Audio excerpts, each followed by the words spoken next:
to be accessible for all. So I appreciate you letting us take the time to ensure that we are meeting the needs of all of our participants, including those that speak both Spanish and Portuguese. Before we begin, a couple of just final notes on logistics. We are live streaming this event.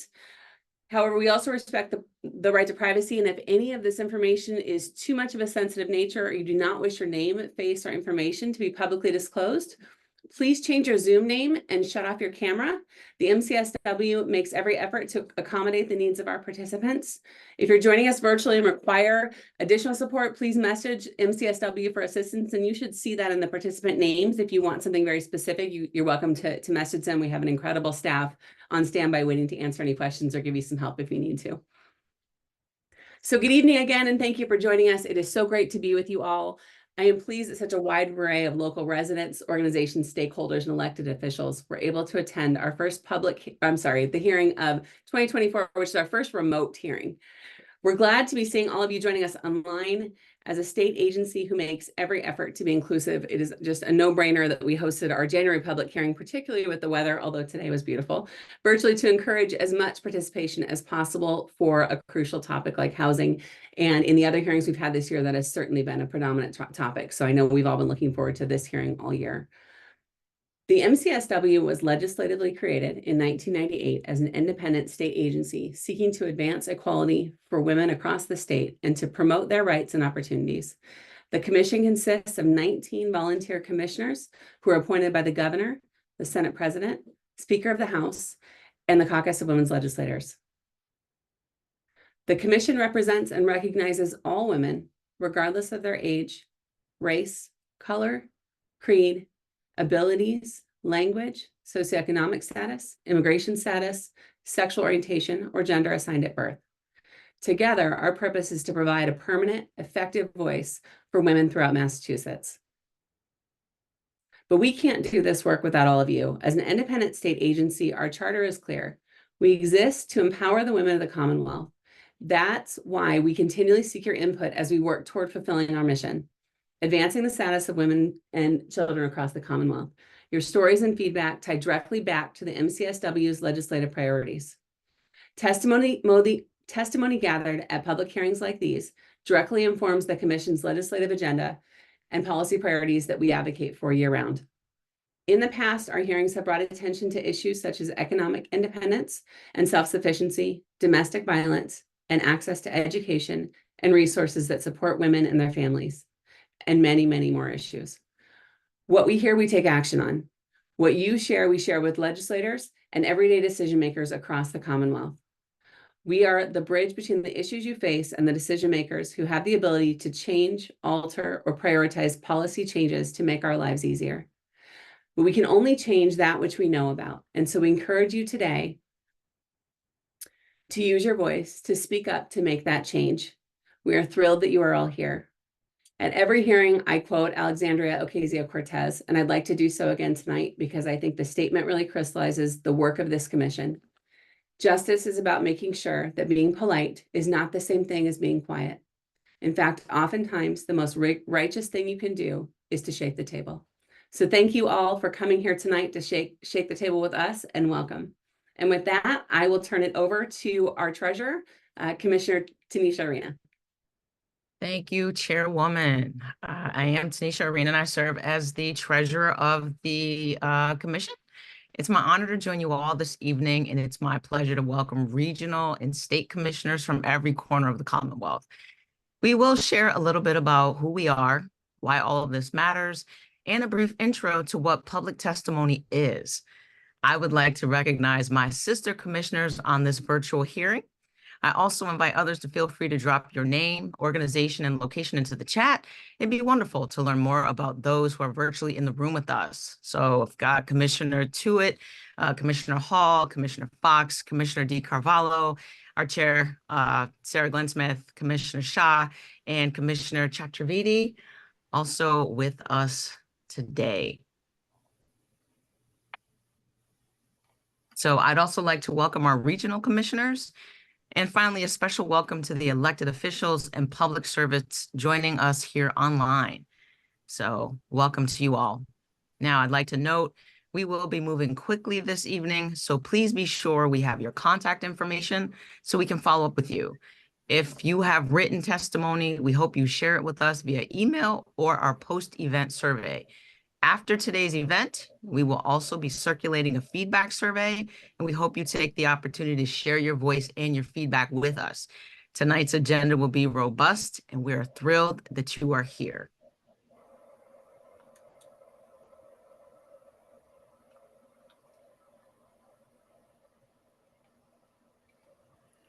So I guess I'm going to go ahead and jump right in. My name is Meredith Tewitt. I'm the vice chair of the Massachusetts Commission on the Status of Women. I'm the chair of the Legislative and Public Policy Committee. It's my honor to be here with you tonight. So we're going to dive right in. We're here because we want to hear your voices, and your voices matter. To fulfill our mission, what we do, the commission regularly conducts regional public hearings across the state to collect testimony and opinions on women's issues and concerns. Our public hearings provide a safe and open space for all women, including our male allies, in their communities to be heard and to share their lived experiences with us and the issues that impact their daily lives. Any subjects surrounding issues that women face or obstacles that hinder the ability for all women to experience equity are welcome topics. Housing is a crucial issue right now for the communities across the Commonwealth, and we have consistently heard this over the years. We need your input to help legislators, to help us educate our legislators on the problems that we are facing and the solutions that we can bring together. This hearing is a public hearing and an opportunity to be yourself, to find others like you, and to share your story in a way that will positively influence the work that we do on behalf of women and girls in the Commonwealth of Massachusetts. Public testimony. You may be nervous about being here today to give public testimony, but the word is only scary. This is not a courtroom. This is a safe room, a room where we want to hear you. And I hope to set you at ease when I say that your voice matters. You being here matters to us. But what is public testimony? Again, it's a scary word, but it's a fancy word for sharing your story. Public testimony is when you or any member of the general public wants to tell us or their legislator what they know. If you can't afford your child care, we want to hear about it so we can prioritize legislation that increases credits or care employees and more. The purpose of public testimony is to gather facts and to hear from the general public, you. You can make your testimony here today orally, or you can submit it written. Email it to us at MCSW. We incorporate this into our annual reports, our research and data and policy recommendations. We get them from our hearings. We then pass on to our appointed authorities, such as the governor, the caucus women legislators, the Speaker of the House, and the Senate President. We want to refer to the guidelines for additional guidance on what makes compelling testimony. We want you to state your name, the town that you are from, clearly, and speak for about 3 minutes on the issue that has brought you here today. We'll give you a gentle time reminder to let you know that your time is running out, and to make sure that everyone has joined us has the ability to be heard. Please remember to mute your microphones if you're not speaking, to show respect for your fellow participant. If you would like to testify and you didn't let us know prior when you registered, please put testify in the chat. I would like to testify. We encourage all in attendance to share their testimony with us and write in whenever possible. If we run out of time, please email us. And we usually run out of time. I'm going to put that out there. And now, without further ado, I'd like to pass the microphone back to the chairwoman. She will be moderating the public testimony portion this evening. My thanks to all of you for being here with us this evening, and we appreciate you. Thank you so much. Thank you both, Commissioner Tuitt and Commissioner Arena. We are going to jump right into testimony because that is why we're here, to allow us to bring your voices throughout the state. And I'm going to start with who I see first on my list, and that is Mary McClintock.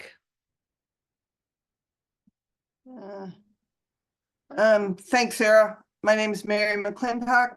I live in Conway, Massachusetts. I'm going to read from a written testimony I've already submitted. I'm going to not read it all because it's too long. So thank you to MCSW for holding this virtual hearing about the Affordable Homes Act. I'm a Franklin County resident who has written to the Joint Committee on Housing asking them to amend H4138 to make sure that low and moderate incomes of Franklin County and other rural citizens of the Commonwealth benefit from the bill's provision for the production and preservation of housing. Many rural women live with low and moderate incomes. I'm one of them. I'm a low-income senior who has lived in my owner-occupied two-family house in Conway for 40 years. I have served on my town's planning board, and in 2023 was appointed by the governor to the Board of Commissioners of the Franklin County Regional Housing and Redevelopment Authority. I was recognized by MCSW in 2019 with an Unsung Heroine Award, in part for my work related to housing issues in Franklin County. Many of my Franklin County neighbors struggle to get and maintain housing because of increasing housing costs and lack of affordable housing for people who already live here, as well as people who move here for work and to be near family.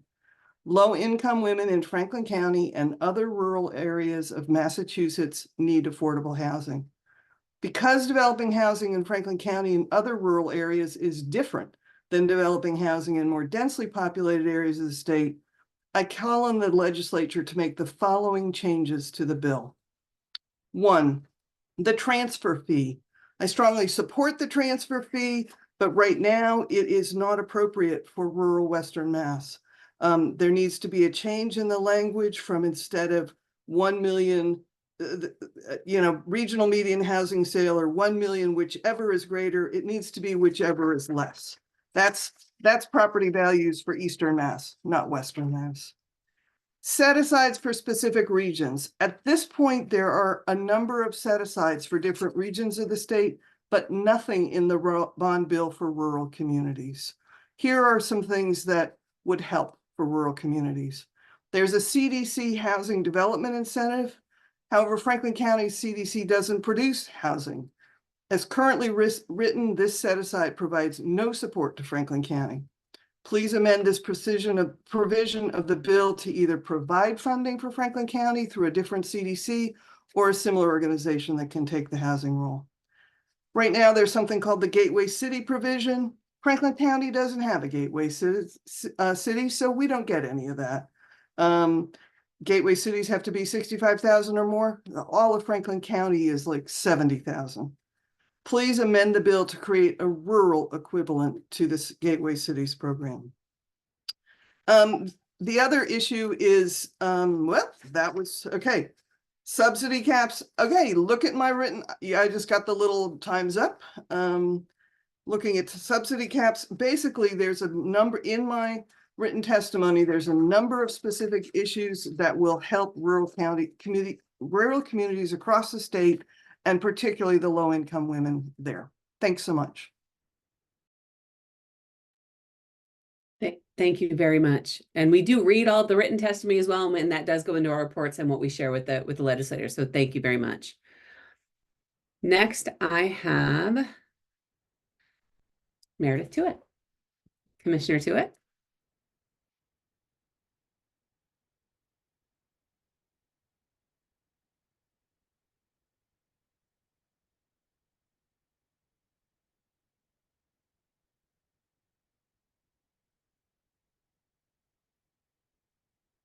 Meredith? All right, we're going to come back to Meredith. Her video's off, which may mean internet issues. So I'm going to come back to Meredith. And next, I am going to go to Susan Wargaftic from Housing Greenfield?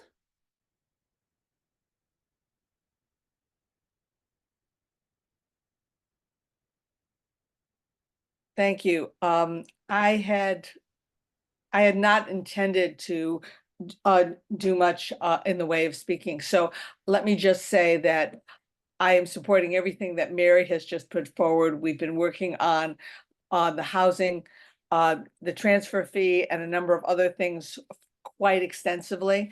And the important thing here is that we need to have Franklin County represented in this bill, that right now it is not represented in any significant way. We do not have a set aside for rural communities, while there are set asides for communities like those that have seasonal visitors, which is highly appropriate. But we need something that says there is a way for rural communities to be recognized and the specific needs of rural communities to be dealt with. And that includes things like, we do not want to have our 10-unit developments in communities that are very small to be pitted again for funding against 100-unit programs in Greater Boston. That doesn't make any sense. It doesn't help us in any way.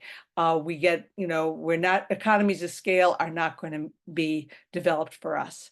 So we very much appreciate having this opportunity to be able to talk about the needs of rural communities and make sure that those are included in the bill. And we support the Western Mass, I'm trying to remember the entire name, but there's the Western Mass Coalition on Housing, which has been able to put forth a very extensive and comprehensive approach to housing for Western Massachusetts. Thank you.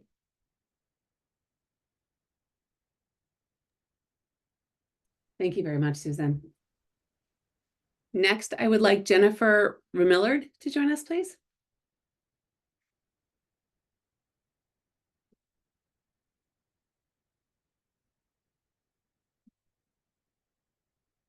Jennifer, are you with us?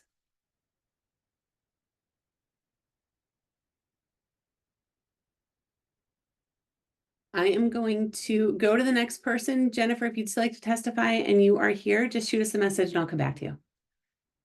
Next, I have Rose Weber Smith from Springfield No One Leaves. It's Webster, like the dictionary. Oh, you know what? Yes, there's someone with a very similar last name, that I combined the two of you. So thank you and welcome. That's okay, thank you.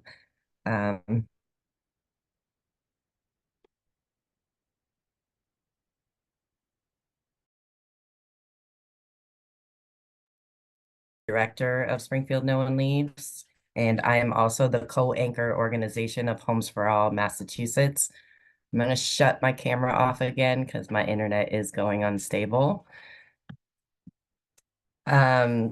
Decades of disinvestment in affordable housing have resulted in a lack of housing supply and deteriorating housing conditions. While historically racialized housing policies have created persistent segregation, exploding housing prices are putting safe and stable homes out of reach for low and moderate income renters and homeowners. And evictions continue to wreak havoc on vulnerable people, taking a disproportionate toll on people of color. While I appreciate and support the housing bond bill, there is nothing in that bond bill that addresses the housing crisis now. So we need more bills to go through, like the right to counsel, which gives people the access to an attorney during their eviction cases. While eviction ceiling was included in that bill, we need to strengthen it. These cases should be sealed upon filing and only unsealed if you lose your case. And after 3 years, you should be able to seal your record. As it stands right now, your housing record follows you your entire life. And so the minute a landlord sees you in mass courts, although they're not supposed to discriminate against you, they consider that an eviction and they will not rent to you. We need the tenant's first opportunity to purchase. A lot of people are selling their homes right now, and these tenants have lived in these buildings 14, 15, 16, 17 years. They deserve the first opportunity to purchase that house. We also need to make sure that while there is a robust first-time homeowners program within the bond bill, Massachusetts has a non-judicial foreclosure system, which means the bank just says, hey, we did everything right, and they auction off your house. There's a foreclosure mediation bill that we need to be pushing. Mediation has a 97% success rate at keeping homeowners in their homes. And we are the only state in New England that does not have this mediation program. This has been heard in the Financial Committee and just needs to be reported out favorably. And the last thing I will speak on, of course, is rent control. We need to control rents. You know, I see tenants all the time in the work that I do. They're facing $500, $600, $700 rent increases per month that they cannot afford. These are not our small landlords that are driving up the rents, our mom and pop and our owner occupied. These are corporations that are coming in and buying up properties and then turning it in. And I'll wrap it up to say that Springfield is known as the city of homes. We are now the city of speculator-owned homes, where 54% of those homes are now owned by investors and have entered into the rental market. And we need to start doing something to preserve so that we can close that racial equity gap in the state. And I'll end it there. Thank you. Thank you. Up next, I would like to welcome Lori Stewart from the League of Women's Voters in Massachusetts. Hi, my name is Lori Stewart and I'm from Salem, and I actually wear a couple of different hats. One hat that I wear is that I'm a former public housing resident in Salem, and I lived in public housing for 15 years. Another hat that I wear is I work on housing stability issues for the city of Salem. And lastly, I am an affordable housing specialist for the League of Women Voters in Massachusetts. What I'd like to focus on tonight are two things. One is access to counsel, and the other is eviction record sealing. Eviction record sealing is in the Affordable Homes Act, but the provisions need to be strengthened so that if it's a no-fault eviction, you should have your eviction record automatically sealed, and you should be able to seal your eviction after 14 days of paying off a judgment that was that you needed to pay off in court, and after 4 years if you are unable to pay off a judgment because of severe economic hardship. Also, we'd like to see that the courts be given the ability to consider disability and domestic violence in this eviction sealing process. Access to counsel, we would like to see access to counsel added to the bond bill. We did just get some good news that in the FY25 budget, Governor Healy put $3.5 million in the budget for access to counsel program. What we see in the field and in my different hats are that women and children and people of color are disproportionately affected by not having legal counsel in evictions and by the aftermath of having an eviction record that doesn't go away. So these are some issues that I think are very important to women, and I would like them to be considered. Thank you.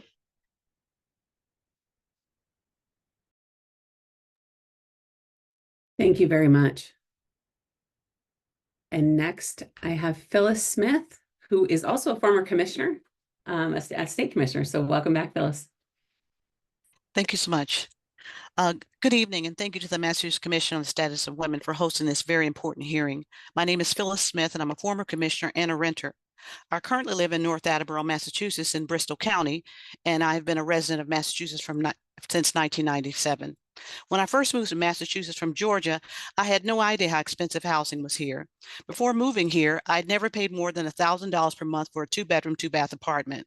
For my first 12 years in Massachusetts, I lived in Cambridge and was able to afford to live there due to a Section 8 voucher I received. During that time, I raised 3 children, went back to school and got a master's degree, and upon graduating, I got a job in technology and became a project manager. In 2010, I gave back my Section 8 voucher and moved to the suburbs. Since then, I have lived in Medford, Franklin, and now North Attleboro. When I left Cambridge, my rent was around $1,200 a month for a 3-bedroom, 2-bath apartment. Now my rent is over $2,500 a month for a 2-bedroom, 2-bath apartment. I have not been able to save for a home because of the amount of rent I am paying. I never thought at the age of 58 I would still be renting. At the rates that rents are increasing, I am not sure I'll ever be able to afford a home. I'm here to express my support for the Affordable Homes Act, H4138, in its entirety. This bill includes several provisions that will help address the housing crisis in Massachusetts.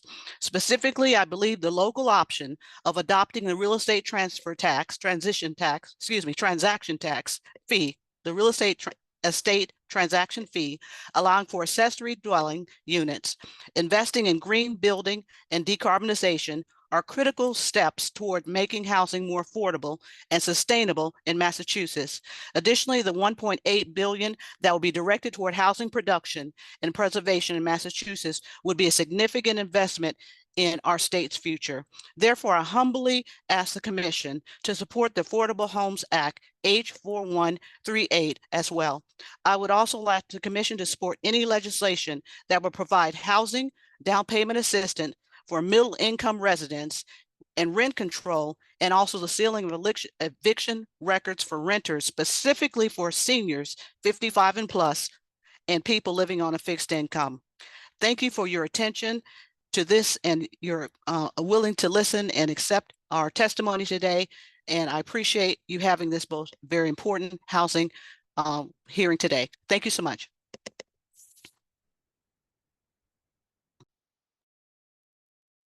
Thank you, Phyllis.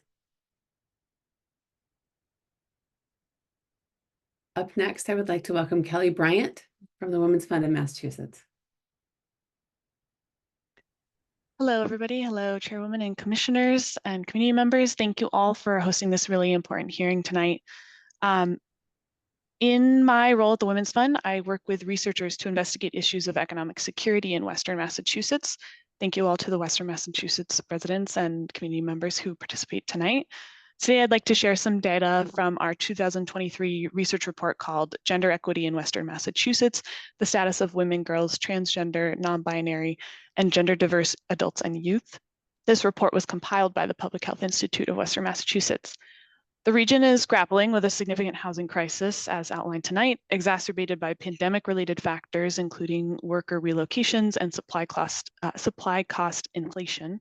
The situation is evident in a nearly 14% rise in home prices in Hampden County in 2021, and the subsequent increase in home loan rates is adding to the challenges of home ownership.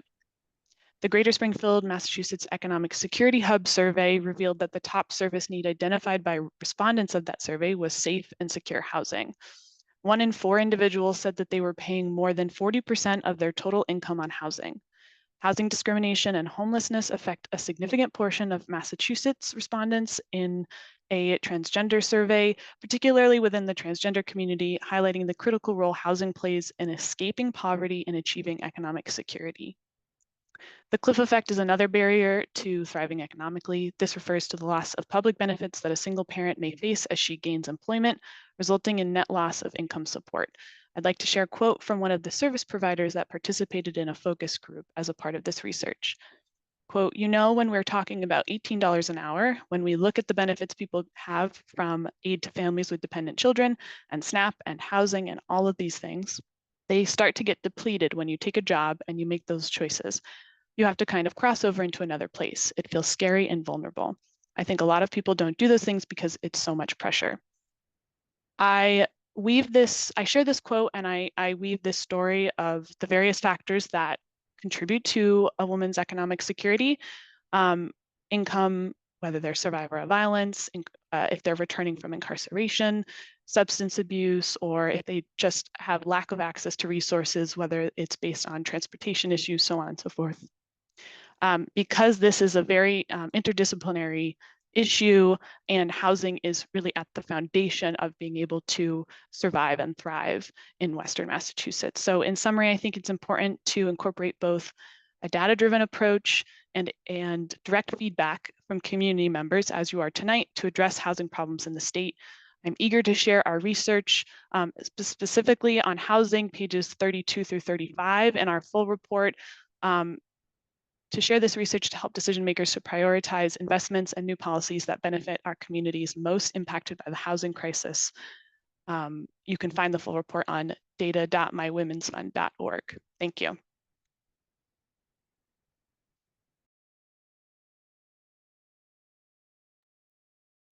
Thank you very much. And thank you for sharing the link. Any links that come up tonight, we do try to share in the chat, and they are also included in our report. So we appreciate that. Up next, I have Sagrario Guerrera.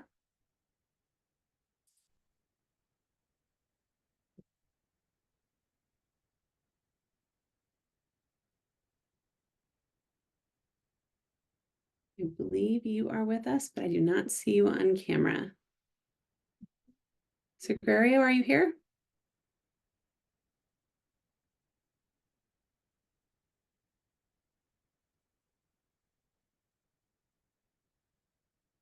All right, if not, there were some people that registered to testify that weren't here when we first opened. If you would still like to give a testimony, please go ahead and raise your hand now. I'd be happy to call on you. Or if anybody that hasn't yet spoken would like to speak or add anything, including our elected officials, we would welcome you to the floor now. Please let me know. So I am going to go with Patrick Gore. If we could spotlight Patrick, please.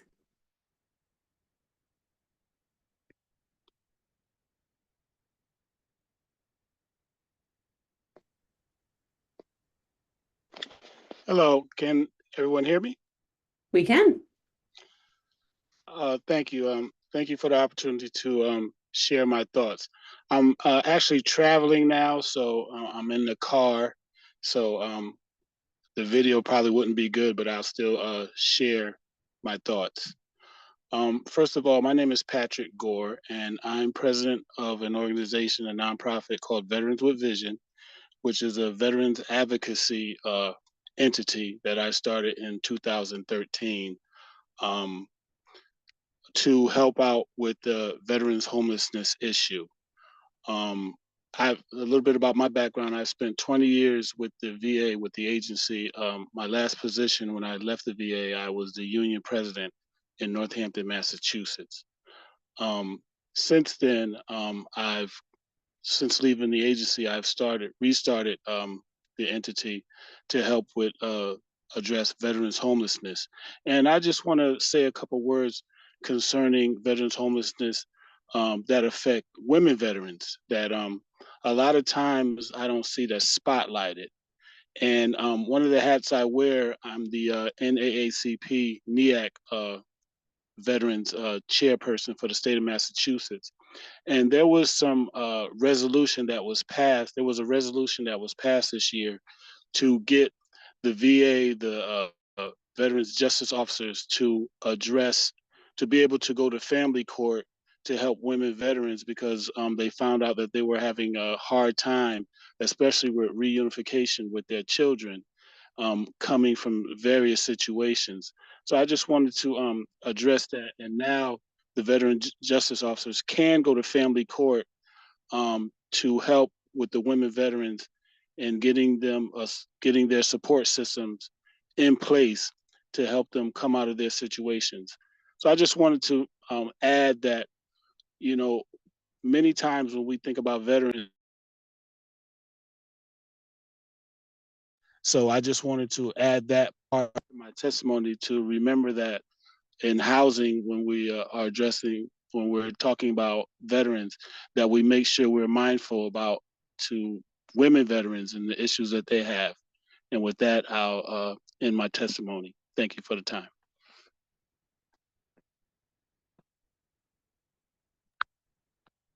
Thank you so much for sharing. With that, that is everyone that we have that was pre-registered that's currently here to provide testimony. If you have not given testimony, even if you didn't pre-register to do so, you're welcome to do so now. So I'll pause for just a few minutes. And I actually am going to go up next with Commissioner Meredith Tuitt has offered to give some testimony. So Meredith, I will welcome you now. I'm back. Greetings. How are you? And I want to say greetings, Comrade Patrick. It's awesome to see you on the list. I'm glad you testified. First and foremost, as a United States Navy veteran myself, I wanted to talk about two things. One, Patrick opened the door for me around the fact that housing issues for veterans, single veterans who are even living on compensation, on VA compensation or not, struggle with affording apartments. No matter what part of the Commonwealth of Massachusetts we are in, the rent is always more than what our disability compensation is. So we are always seeking or having to have roommates or rent a room, single room occupancy. Sometimes they're $900 a month. And those are things that I wanted to bring to this floor so we're aware of the fact that veterans, male and female, struggle with housing constantly. The second thing I wanted to talk about with housing and bring to the floor, and I'm glad H4138 is doing a lot of different things that are needed around eviction record sealing, because you might have personality clashes with your landlord. And when you're a veteran, people tend to see you as being more aggressive because of your stance and your tone and so on. And even though you don't owe rent and you don't, it's just personality stuff and they file eviction papers and so on, it's no, they call it no clause, no cause. But at the same time, it's you don't owe anything. You weren't a bad tenant. It's just they wanted you out because of personalities. But when you go to another apartment and the management or the landlord is checking housing, they see that you've had this eviction and it counts against you. So that's something that I'm hoping we're able to seal is these no clause eviction listings that are on your housing record. Then you have credit. When you're going in to seek an apartment and they do a credit check on you and you have fear or no credit, fear or bad credit, or when you're in the military, you typically pay for everything that you want up front. You try not to put it on finance or credit because of where you're stationed at, and you're stationed every 2 years, 2 to 3 years, you're being transferred to another location. So by the time you finished your military life, you have no credit. You're trying to get stabilized. You're trying to get an apartment. You're trying to purchase a home, and you have no credit or fair credit, or they don't call it bad credit because you just don't have any. So these are things we need to start talking about, is how do we prevent people, not just veterans, but people from getting a decent apartment because of a credit check. So I just wanted to talk about that because these are things that I've experienced, and I think we need to put that into our report when we pass on to our legislators and to our appointing authorities about things that are impacting women and girls and people across the Commonwealth when it comes to housing. And I could go on, but I'm watching the clock and I want to be respectful. So I'm going to stay with that one. But I'm hoping that I will be able to get my daughter, who's in the background, to come on screen and testify about her issues that she's gone through around housing. All right. Thank you so much. And I'll put it in the chat if she changes her mind. Thank you. Thank you very much, Commissioner Tuitt. Next, I have Odessa Sanchez. Yes, thank you so much. I'm so happy for this opportunity to give testimony and also just to applaud all of the hard work that has gone into this bill. The Affordable Homes Act, H4138, it has so many feet. I am involved with a lot of collaborative organizations who have knocked on the legislators' doors, dropped off and left cards on behalf of different organizations, housing organizations, women's organizations, as well as interfaith organizations, because housing really does touch every single aspect of our communities. So first I'll introduce kind of the hats that I wear. I am a current regional commissioner for the Mass Commission on the Status of Women. I'm a legislative chair. I live in Wellesley and I'm on the Metro West Commission. And in my town of Wellesley, I've lived here for 14 years. I live in public housing. And for the last 3 years, I've been on the Wellesley Housing Authority board, and I've recently become chair. And so I have the experience of living, working, and serving for this town as town meeting member, and also volunteer for DEI task force. And while we always have the lens of welcoming and housing, it seems that it gets some pushback from different groups for multiple different reasons. And as a resident, I can see that there are a lot of ignorance as far as not knowing what is needed. For one part of the Affordable Homes Act, I'd like to support the Fair Housing initiative to establish a Fair Housing Commission within the EOHLC, because 1968, there was a Fair Housing Act, but there's certain towns that they don't have a commission. They don't have any place to go where you can complain if you feel like you've been discriminated because of your race. I'd also like to support the public housing flexibility to set a schedule for fixing and repairs. As a housing board member, I can see that there's capital projects that we have to put aside and we're not able to execute due to lagging and delayed bureaucracy. And so there's things that we need to get fixed, and we need to get fixed for a tenant sooner than later. And the money is there, but because of the paperwork or because of the scheduling time constraints, we're told to reject that work order. So that's very frustrating for tenants as well as for housing authority. And lastly, just about evictions, I just want to throw in, please stop using 18 plus individuals and having their records jeopardized as well. There's some aging out children who are becoming adults, and then they are having an eviction on their record because of head of household. So I would love that to be included in the bill as well. Thank you. Thank you very much. Up next, I have Yvette Tootle.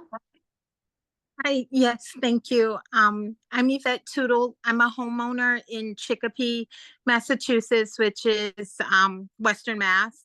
And so most of the homes in my neighborhood do have some sort of an in-law suite. But my issue is with the occupancy of those suites. The current way that it's written, it says that the in-law suite has to be limited to 2 to 3 people, and they all must be related. And I don't know who monitors that or why that is worded that way. I purchased this home in July of 2022, and you know, very shortly after, I lost my husband and my son within days of closing. And my son's friends have been, you know, very supportive, and Michael and his wife, who stay in that in-law apartment, we're not related by blood or DNA, but they are, you know, the closest thing to family that I have. And it's a help and a blessing to me as a homeowner to have people that I know and trust downstairs.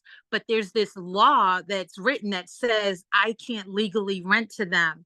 And I wondered if this was something that this platform could help with, if there's a way to not change the intent of the rule, but to just make it so that it's not hurting the very people that I guess it was written to protect. That's it. I'm Yvette Tootle from Chicopee. I am not a member of any organization. I'm just an educator in the public school system who thinks that sometimes the people that write these laws, sometimes they can just use such restrictive language that it's really not helpful. Thank you for letting me share. So thank you, Yvette. And you are a part of one organization, that's this one, because we're here to represent all of the women in the Commonwealth. So thank you for sharing. I'd like to say also thank you for your, I'm so sorry for your loss. So thank you for testifying. I really appreciate it. To speak up is not easy. I will do another call. I know a couple of you have asked to be added. We'll keep calling. You are not required to be on camera. If you prefer to just use your voice, you're welcome to do that as well. So please just shoot us a note in the chat and we'll be happy to add you. Up next, I'd like to welcome Angie Peguero. Yes, hi everyone. I am going to speak on my own behalf, not on my organization's behalf. So I just want to be clear with that. In my experience of 13 years working in affordable housing with the families that live in the community, specifically around resident services and community engagement, what I've learned throughout the years is that affordable housing, moderate income housing is very much needed, right? But I think that we need to take a step back and really analyze what that means. In the work that we do, just the basic calculations of rent in affordable housing is based off of gross income versus the net income. The deduction process is not equally fair. For example, the child support deduction, you know, the parent that pays the child support is not a deduction, but the parent that receives it is part of their income. So there's a lot of just overall understanding of what really the definition of affordable housing and moderate housing looks like, what those how those area medium incomes are being calculated for folks to even qualify for what we're calling affordable housing. I've learned in my experience that eviction prevention is definitely a plus, but we're not doing enough preventative work. Coming out of the pandemic, a lot of our families did fall behind for many different reasons, and we're running into the barrier of, you know, not being able to get rental assistance due to not having a good reason or a good cause for falling behind on rent. So just an overall, I think my thoughts are more about, yes, we need the affordable housing, but I think we need to dig a little bit deeper into the regulations and how we're measuring what rents look like, and the reality of setting up our families for failure, essentially. We're basing rents on monies that families are not receiving. And I think that's something that needs to be brought to light and revisited. So those are my thoughts, and thank you for giving me the opportunity to share that.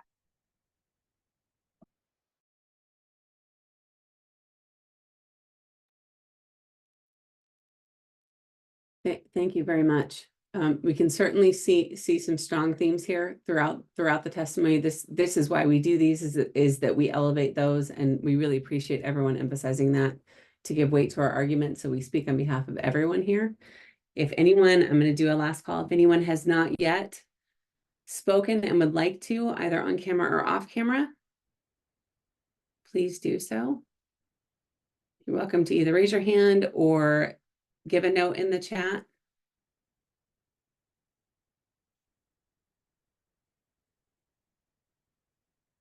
And if not, if any of our elected officials that are on would like to say a few words, you are also welcome to do so. Just let us know.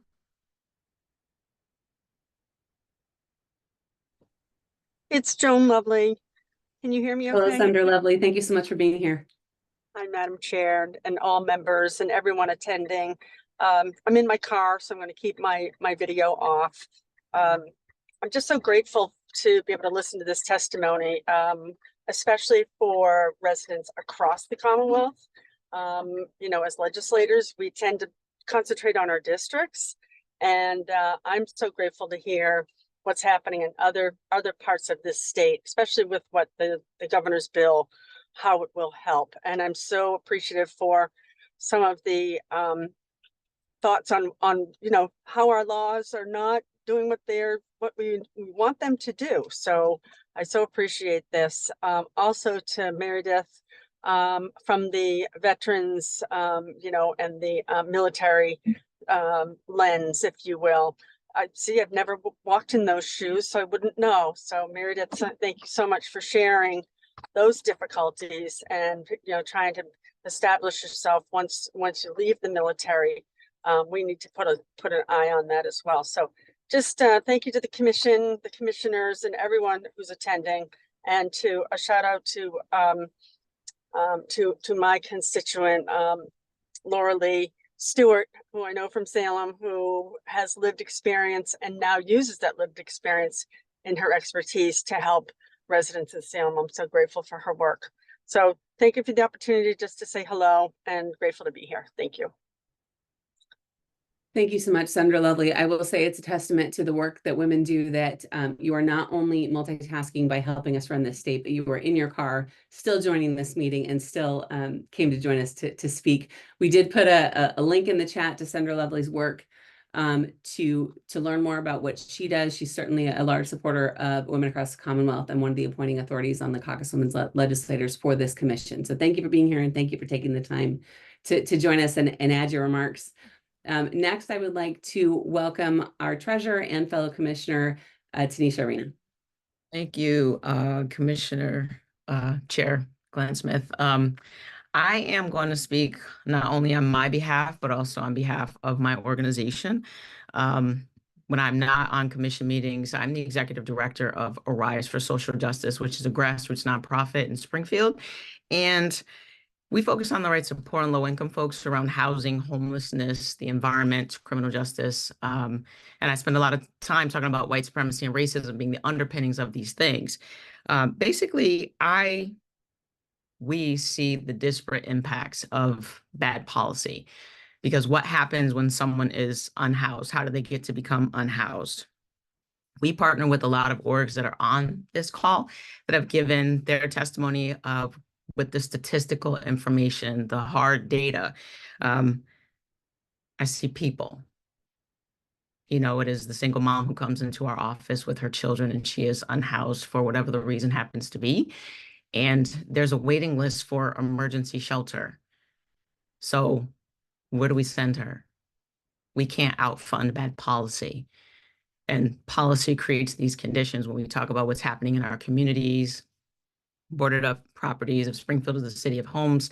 How many of them are vacant? And we do have this crisis with people being unhoused. Under-resourced communities create the conditions that are ripe for violence. Poverty is violence. Being unhoused is violence. I know the commission is a nonpartisan entity, but we deal with partisan issues. There is no neutrality because neutrality only helps the oppressor and never those who are oppressed, right? So we have to show up and do something. This is me as a resident, me running an organization that feels this every single day, saying we need to get on the phone, call our elected officials, email, fill out the survey, show up at these hearings, let them know what it is that we need, demand the things that we need, and hold them accountable. Because if we don't do that, we will continuously cycle through these very same things. There'll be a hearing like this a year from now, and another year from now, we'll still be talking about how do we solve these issues. It's about policy creating the conditions. So to make my job easier, Let's change the policy and create conditions for people to be housed, because we're at max capacity and we can't outfund it. Even if I got all the donations from everybody on this Zoom, I can't house everybody that comes into the office, at least not long term. So we need some practical solutions, which we are quite capable. So my call to action, get involved in your communities. Thank you. Thank you very much, Commissioner Arena. I would like to welcome Representative Machino. Thank you so much for being here. And we would love to hear from you. Thank you. And thank you for the opportunity to just say good evening to everyone and to uplift Senator Lovely's remarks. Also a member of the Women's Caucus in the State House on the House side. And I really wanted to just say thank you so much to the commission. I was having connectivity problems and I'm in my car, but I heard most of the testimony and there are clear themes that are coming through. I know it's not easy to testify, and I just wanted to say thank you to all the women who did. I heard some really interesting things that are happening in my own district. So echoing Senator Lovely, it really was good to hear that it's not just isolated and that these are statewide themes. And that's the kind of thing that we can come together around through the work of the commission to really start to make some changes and not just leave reports on the shelf collecting dust. I did also just want to add that one of the themes I heard is there's a need for new housing, affordable housing, but there's also a desperate need to preserve the affordable housing we have. And that was a theme I was hearing. Thank you, Rose, for your testimony, because that's something we're struggling with in my district as well. So know that you're not alone and that some of us are working on it. And the other thing I just wanted to share was that right now, a lot of you talked about supporting the Affordable Homes Act, the Housing Bond Bill. It is being actively considered. It's just at the beginning of its journey through the legislature, and individuals are always welcome to submit testimony to the Housing Committee. I promise they want to hear from you. So I just wanted to give one last shout out to the Plymouth County Regional Commission. I saw when my commissioners was on, and just to thank you for an excellent, excellent hearing, for making time for your testimony and for, quite frankly, for your leadership. It's really tremendous. Thanks, Shatia.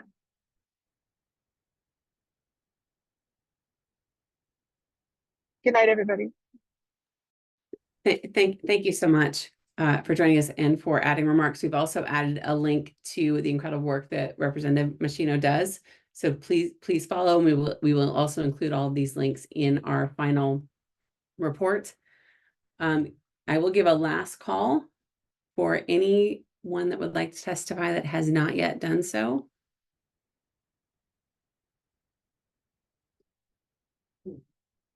And hearing none, if there was something that you really wanted to share with us to include in our report and in our work and in our legislative priorities, but you just weren't in a place that you could testify or weren't comfortable doing so, if you'd like to send us a written testimony, we would still love to hear from you and to include those remarks in the work that we're doing. Thank you so much for taking the time out this evening to come and join us and to be an advocate on behalf of the entire Commonwealth. We certainly could not do this without you. So thank you very much. While the issues we face are multiple together, I truly believe that we can tackle anything. We value your input and we'd be grateful if you could take our brief survey at the end of the meeting. It makes these testimonies and these hearings better and more accessible. We include all the feedback that we get. So please feel free to send that to us or shoot us an email. If you could follow up, we would appreciate it. We do this together. We also invite you to stay plugged in to the MCSW. We have a newsletter that goes out. We have Facebook, Twitter, Instagram, LinkedIn, all those things. In any social media you can imagine, we have, and our incredible, dedicated and passionate staff keeps us up to date, relevant, and consistently communicating. So please do join us there. We have a few upcoming events. Our next public hearing is in Gardner, and it will be both in person and on Zoom, and that's March 28th. We'll have more information on our website and then also in our newsletters. We have a Girls Empowerment Leadership Initiative where we host a summit and a coming together for our next generation of women coming up in the Commonwealth, and that's on April 20th. That's an in-person event and has been truly powerful. all of the information is both shared in the chat and then also on our website. Our Commonwealth Heroines event, we had a Commonwealth Heroines former winner here with us tonight that gave testimony, and it is truly a remarkable event where women that are behind the scenes doing the work on the ground, that are our unsung heroes, have an opportunity to be recognized by their representatives in their area. And it is an incredible and powerful event. That is on June 14th at the State House.